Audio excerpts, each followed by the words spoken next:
Queridos, a graça e a paz do Senhor Jesus. Estamos aqui para mais um vídeo do nosso canal da Igreja Batista Nacional. Nesse dia nós vamos fazer aqui uma introdução ao livro de Atos dos Apóstolos. Foi uma sugestão aí de um dos nossos irmãos aí da igreja. E eu gostaria que você dobrasse a sua atenção e prestasse um pouquinho do seu tempo para que nós possamos aqui compartilhar com você algumas informações. Antes de mais nada, eu gostaria de pedir que você se inscrevesse no nosso canal, que você também colocasse ali a sua opinião, desse um like, compartilhasse esse estudo da Palavra de Deus. Nosso interesse aqui, é lógico, é compartilhar o ensino da Palavra do Senhor para o máximo de pessoas que nós pudermos. Então, dobre a sua atenção.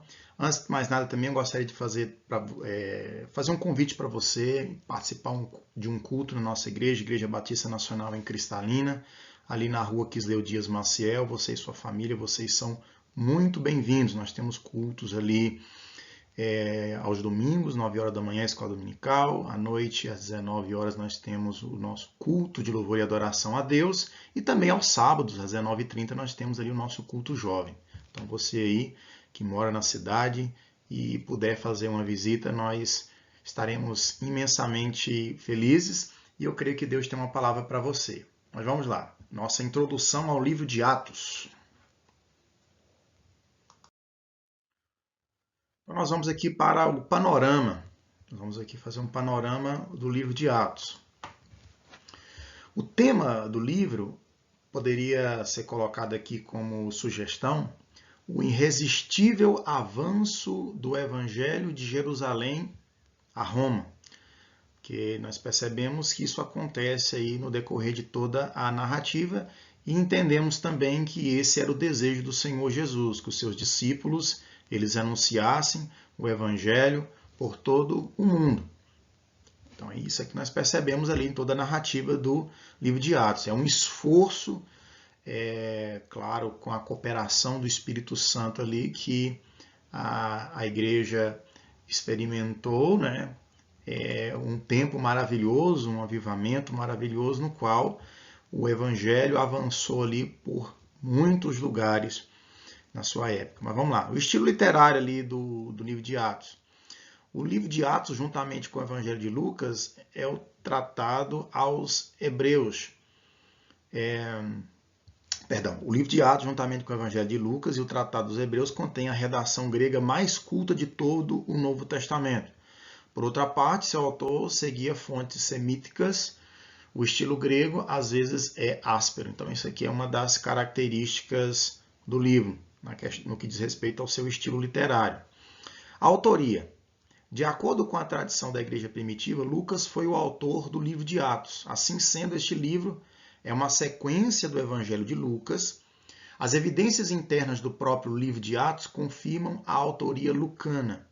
O livro tem início com uma dedicatória a Teófilo, tal como sucede no Evangelho de Lucas. Então, quando você começa ali a adentrar, tanto no Evangelho de Lucas como o livro de Atos, você vai perceber uma dedicatória a Teófilo. Isso aí é algo extremamente marcante nesses dois livros aí do Novo Testamento. O vocabulário e estilo são extremamente parecidos em ambos os livros. O uso frequente de termos médicos concorda com o fato que Lucas era médico. Nós temos aqui essa evidência no texto lá de Colossenses capítulo 4, versículo de número 14. Com o uso do pronome nós, às vezes subtendido ao descrever diversas jornadas de Paulo, o autor de livro, diversas jornadas de Paulo. O autor do livro de Atos deixa entendido que ele mesmo era um dos companheiros de viagem do apóstolo. Outros companheiros de viagem de Paulo não se ajustam dentro dos informes dos textos. Então, isso aqui é uma evidência da autoria. Então, quando se faz uma pesquisa e você quer identificar quem é o autor do livro de Atos, percebe aqui essa forte evidência que seria Lucas, o médico amado. Propósito da escrita, né? Propósito, nós vamos aqui trabalhar na questão de propósito e datação. Propósito da escrita. O propósito do Evangelho de Lucas foi o de narrar a vida de Jesus, com ênfase sobre sua certeza histórica. Lucas era um historiador e, por meio de investigações, nós percebemos ali em toda a narrativa, tanto do livro de Lucas como também do livro de Atos, ele queria narrar a ênfase histórica, da certeza histórica da vida do Senhor Jesus. E nós percebemos também no livro de Atos que ele está ali narrando acontecimentos que ocorreram depois da ascensão do Senhor Jesus. Já o propósito central do livro de Atos foi o de traçar o triunfal progresso do Evangelho, a partir de Jerusalém, onde teve início até Roma, capital do Império. Propósito geral do livro de Atos, de Lucas, né? Atos. A gente percebe aí, né? Tanto o livro de Lucas e o livro de Atos.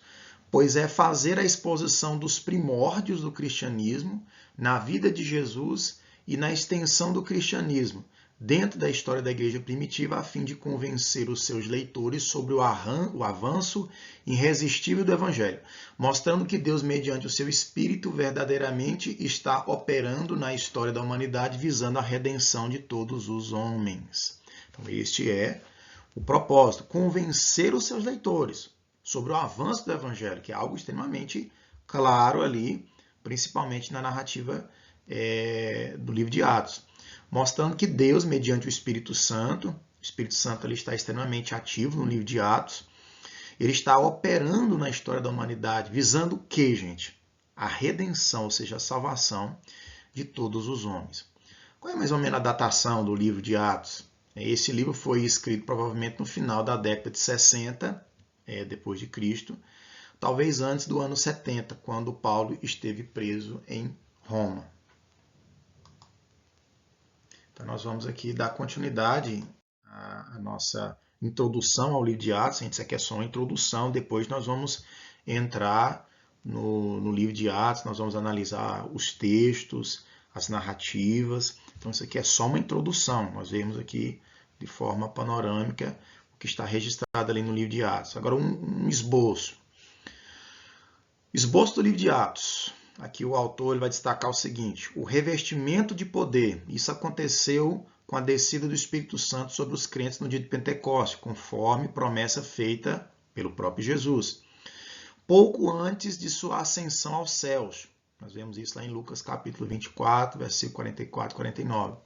Esse revestimento de poder não visava levar a igreja a experiências de puro êxtase, que por sua vez não desembocam em ações que glorificam a Deus e edificam o próximo, e se capacitá-la a ser eficaz testemunha do poder de Deus. Atos capítulo 1, versículo de número 8.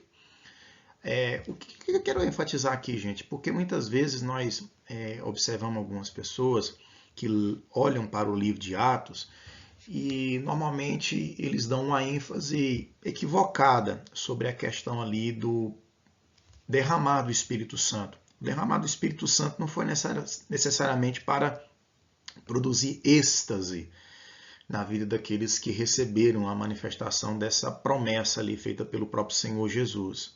Nós percebemos ali que a principal importância, ou seja, o sentido de todo esse manifestar de poder era fazer com que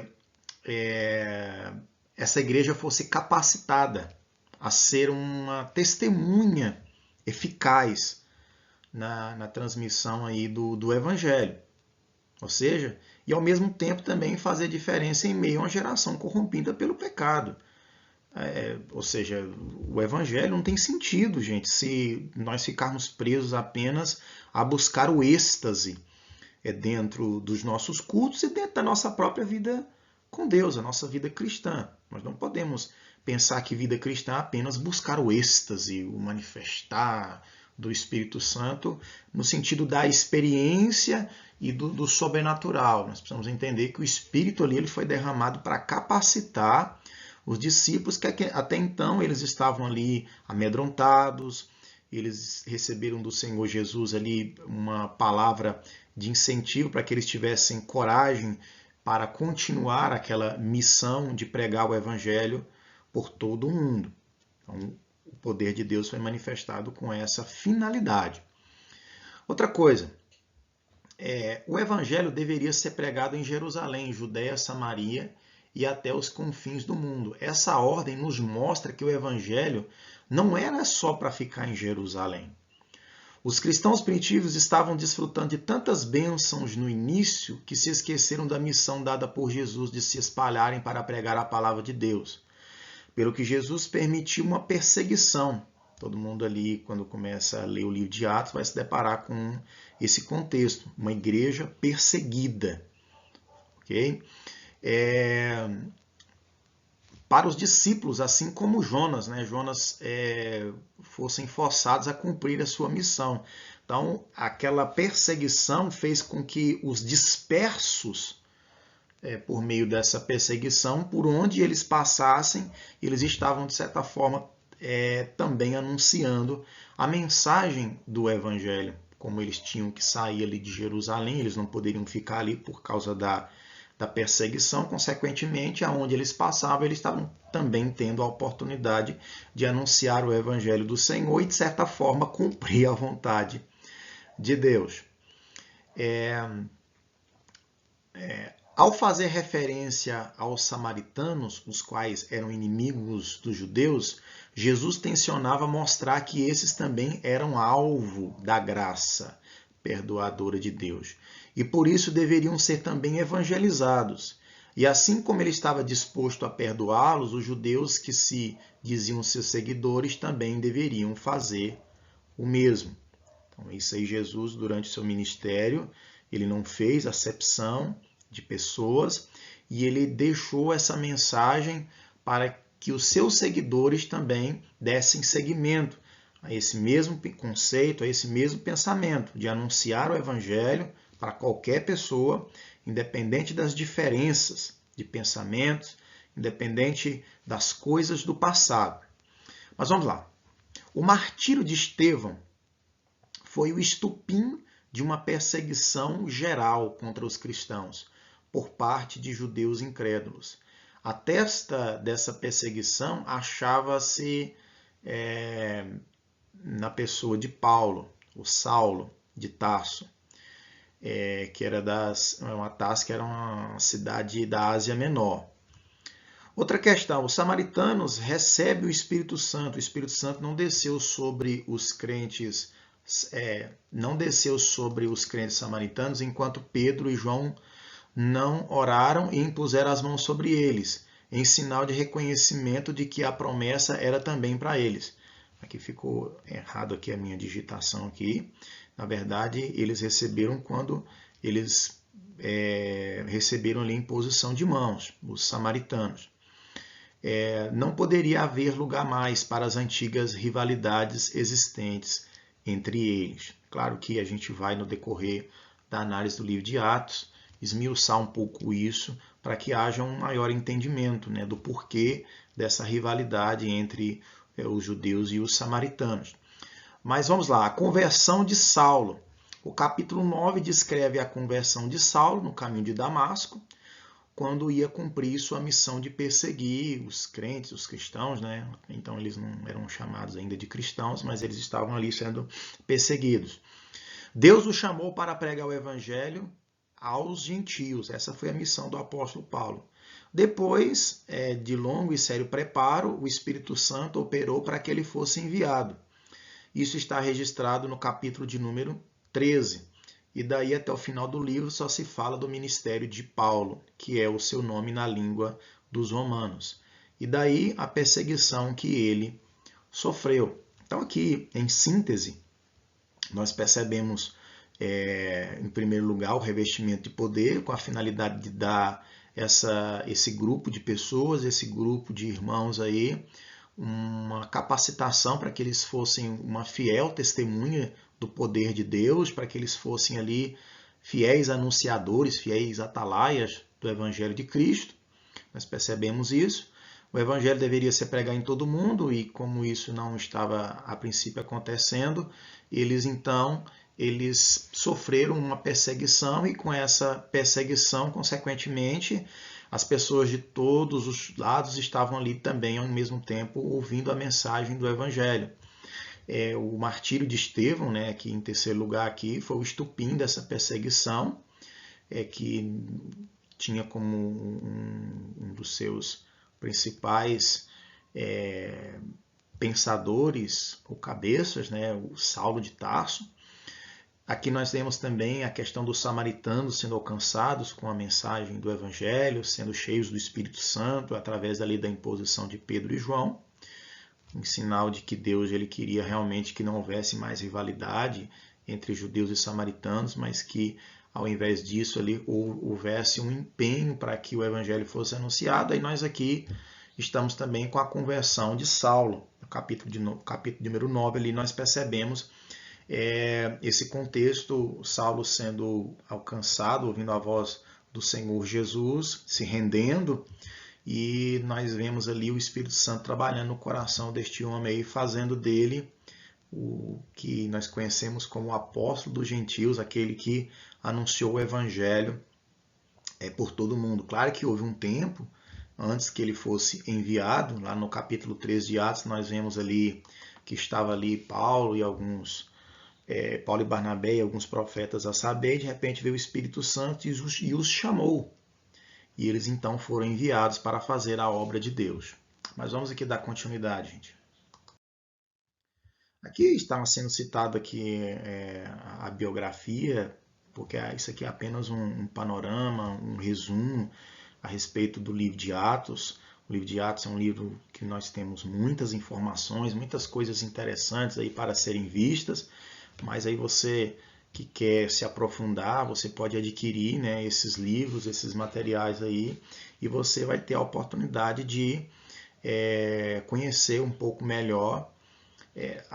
Essa apostilazinha aqui que eu estou usando aqui como referência aqui foi feita pela Jeanne Katia. Eu particularmente não conheço, eu tenho essa apostila já tem muitos anos, mas nós percebemos aqui que ela tem uma boa bibliografia. Mas nós vamos aqui para as nossas considerações finais. Nós temos aqui, eu quis colocar essa imagem aqui como se fosse o apóstolo Paulo pregando o evangelho. Talvez esse lugar aí seria Atenas, a cidade de Atenas, e ele está ali pregando, né, a mensagem intitulada Ao Deus Desconhecido. Mas a finalidade do livro de Atos, quando você estuda e quando você o observa de maneira bem consciente, de maneira bem responsável, deixando de lado um pouquinho aquela espiritualidade, né? Porque a gente precisa entender que o crente precisa ser espiritual, mas a gente tem que tomar cuidado um pouquinho com certos exageros. Mas se você olhar de forma responsável para o contexto do livro de Atos, você vai perceber que o apóstolo Paulo ali ele é o instrumento de Deus para que o evangelho fosse anunciado. Era um evangelho com sinais, era um evangelho de poder, era um evangelho ali que se evidenciava com muitas maravilhas. No entanto, era uma mensagem que foi anunciado e Paulo ele se viu na responsabilidade de anunciar a tempo e fora de tempo essa mensagem, uma mensagem que levassem as pessoas a conhecer o Cristo que morreu na cruz, as pessoas pudessem conhecer o Cristo, o Messias, esperado pelos judeus, e as pessoas precisavam conhecer a proposta de Deus, o conselho de Deus para a humanidade, que é esse aqui, se arrependesse e recebesse a Cristo como seu Salvador.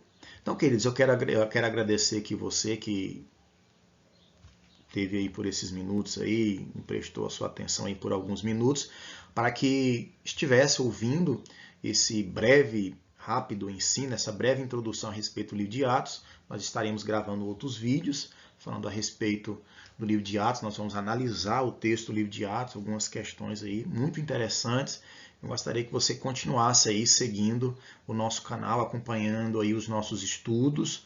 Eu te agradeço mesmo, você que já ouviu outros, compartilhe essa mensagem, se inscreva no nosso canal, dê ali a sua opinião e faça uso deste ensino, coloque em prática aquilo que nós estamos aqui tentando transmitir para vocês. E mais uma vez eu te convido, Igreja Batista Nacional, na rua Quiseu Dias Maciel, próximo ali ao Colégio Valdete, você é o nosso convidado. Deixa eu orar por você. Pai, nesta hora eu quero agradecer, Senhor Deus, pela vida dessa pessoa que esteve aí por esses minutos ouvindo esta palavra. Te peço, Espírito Santo, vai de encontro a este coração, conduzindo ele, Senhor, para o centro da mensagem do Evangelho, Senhor, que é Cristo, o Senhor, o nosso Salvador, o nosso Messias. Senhor, estende as tuas mãos, Senhor, cura as enfermidades desta pessoa, abençoe ele e toda a sua família. Ó Deus, eu quero te louvar por esse momento, pela oportunidade que o Senhor me deu de estar aí divulgando a tua palavra. Senhor, os abençoe em tudo, é o que eu te peço em nome de Cristo Jesus. Amém. Que Deus abençoe você e eu espero te encontrar aí num próximo vídeo, em uma próxima oportunidade, querendo Deus.